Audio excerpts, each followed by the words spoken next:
नमस्कार मित्रांनो, महाराष्ट्र शासनाच्या अंतर्गत गट ब, क आणि ड स वर्गातील विविध पदांची कायमस्वरूपी भरती केली जाणार आहे.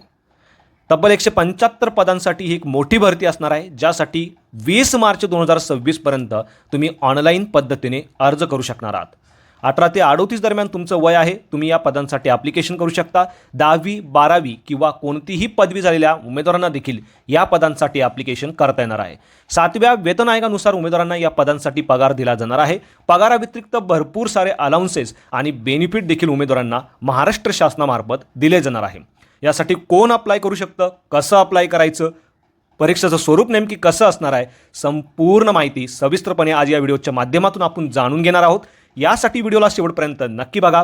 चॅनलवरती आज पहिल्यांदा असाल, चॅनलला सबस्क्राईब करा, बेल आयकॉनला प्रेस करा, कारण असेच महत्त्वपूर्ण जॉब रिलेटेड अपडेट मी नेहमी आपल्यासाठी घेऊन येत असतो. चला तर सुरू करू आजचा हा व्हिडिओ.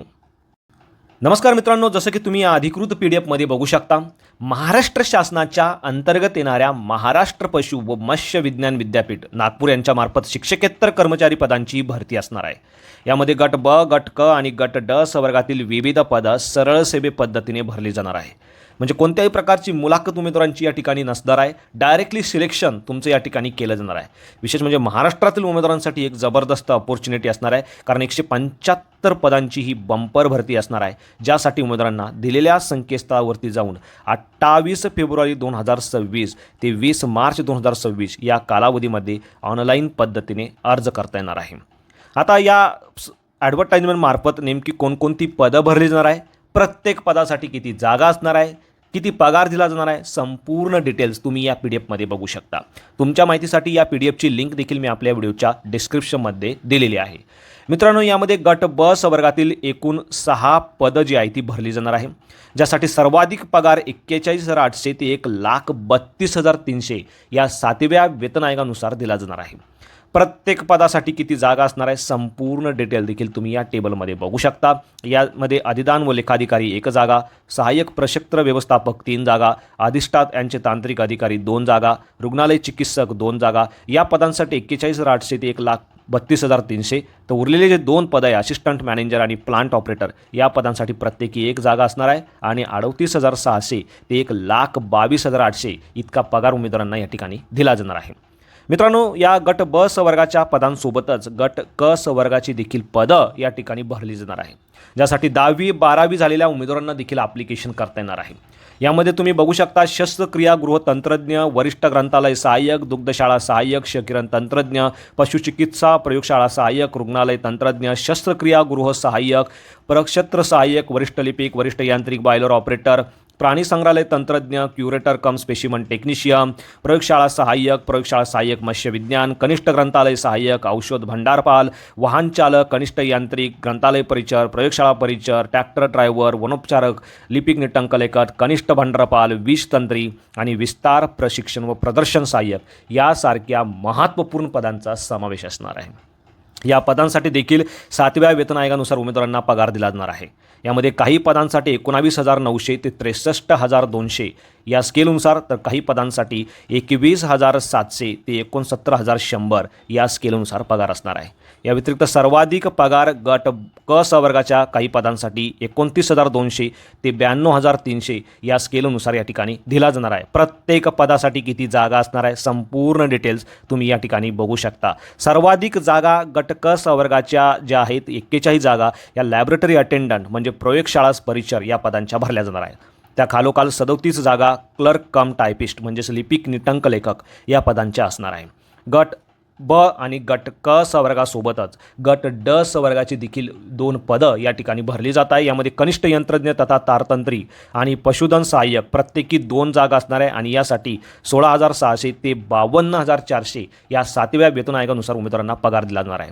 तर अशा पद्धती मित्रांनो, एकंदरीत 175 पदांची ही बंपर भरती असणार आहे. आता नेमकी या पदांसाठी तुमचं काय वय असायला हवं हे तुम्ही या ठिकाणी बघू शकता. 18 ते 38च्या दरम्यान जर तुमचं वय असेल तर तुम्ही या पदांसाठी ॲप्लिकेशन करू शकता.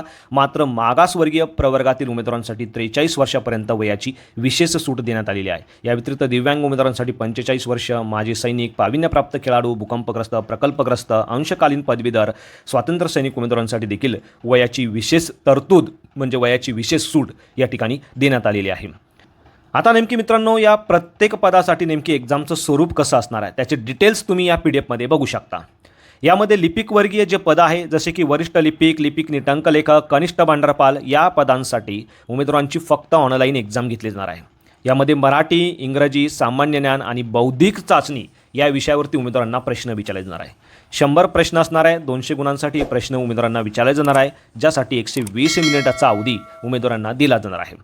यामध्ये बाकीची जी काही पदं या ठिकाणी मेन्शन केलेली आहे या पदांसाठी मात्र एक्झामचं स्वरूप थोडं वेगळं असणार आहे. यामध्ये सर्वप्रथम उमेदवारांची ऑनलाईन एक्झाम सोबतच तांत्रिक अभ्यासक्रमावरती देखील प्रश्न या ठिकाणी विचारले जाणार आहे. ऑनलाईन एक्झाममध्ये 60 प्रश्न 120 गुणांसाठी तर तांत्रिक अभ्यासक्रमावरती 40 प्रश्न 80 गुणांसाठी उमेदवारांना विचारले जाणार आहे. तर अशा पद्धतीने ऑनलाईन एक्झामचे 60 प्रश्न आणि तांत्रिक अभ्यासक्रमाचे 40 प्रश्न असे एकूण 100 प्रश्न 200 गुणांसाठी उमेदवारांना विचारले जाणार आहे, ज्यासाठी 120 मिनिटाचा अवधी उमेदवारांना या ठिकाणी दिला जाणार आहे. आता यामध्ये उरलेली जी काही पदं आहे जसे की कौशल्यधारित पदं, यामध्ये वाहन चालक असेल, रुग्णवाहिका चालक असेल, ट्रॅक्टर ड्रायव्हर, मशीन ऑपरेटर या पदांचा समावेश होतो. या पदांसाठी ऑनलाईन एक्झामसोबतच व्यावसायिक चाचणी देखील उमेदवारांची घेतली जाणार आहे. ऑनलाईन एक्झामला 60 प्रश्न 120 गुणांसाठी तर व्यावसायिक चाचणीमध्ये 80 गुणांची एक्झाम असणार आहे. तर अशा पद्धतीने मित्रांनो याही पदांसाठी तुम्ही बघू शकता 200 गुणांची एकंदरीत तुमची एक्झाम घेतली जाणार आहे, ज्यासाठी उमेदवारांना तुम्ही बघू शकता 90 मिनिटाचा अवधी ऑनलाईन एक्झामसाठी दिला जाणार आहे.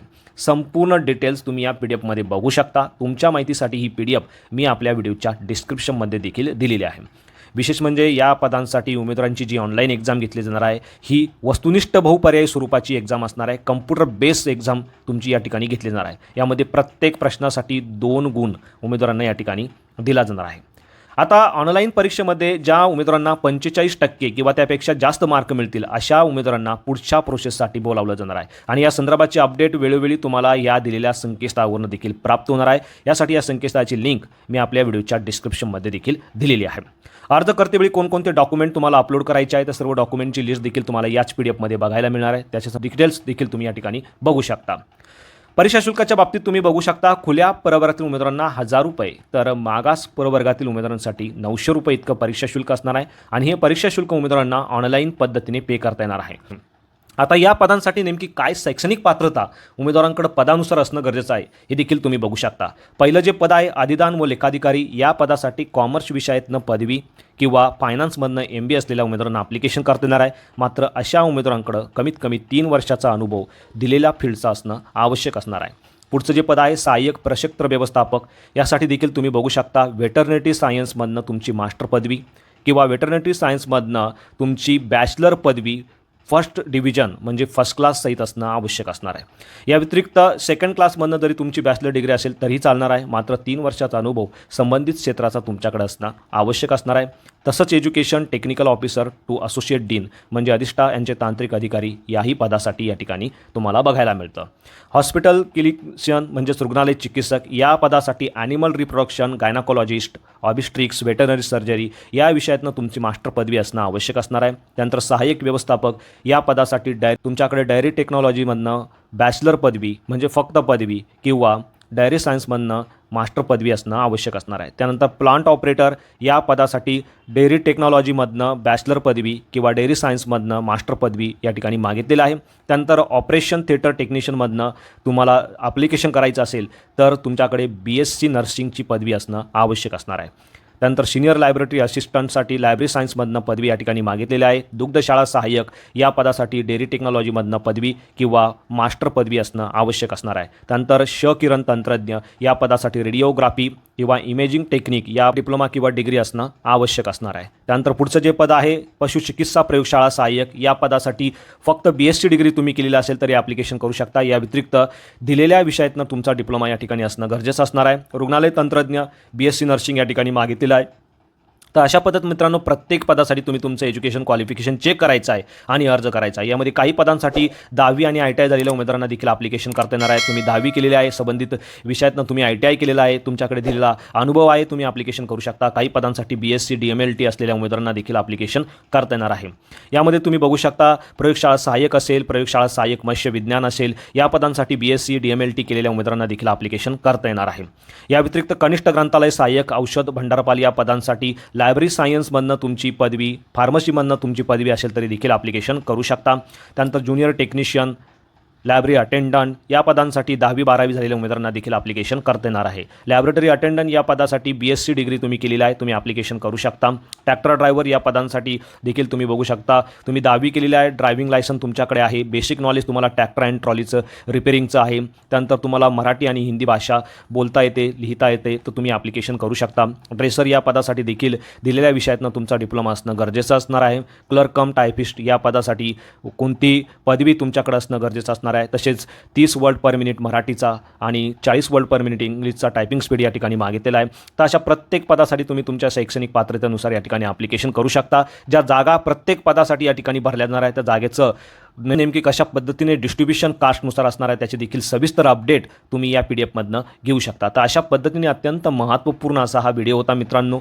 व्हिडिओ आवडला असेल तर नक्कीच शेअर करा. चॅनलवरती आज पहिल्यांदा असाल तर सबस्क्राईब करा, बेल आयकॉनला प्रेस करा, कारण असेच महत्त्वपूर्ण जॉब रिलेटेड अपडेट मी नेहमी आपल्यासाठी घेऊन येत असतो. So thank you for watching.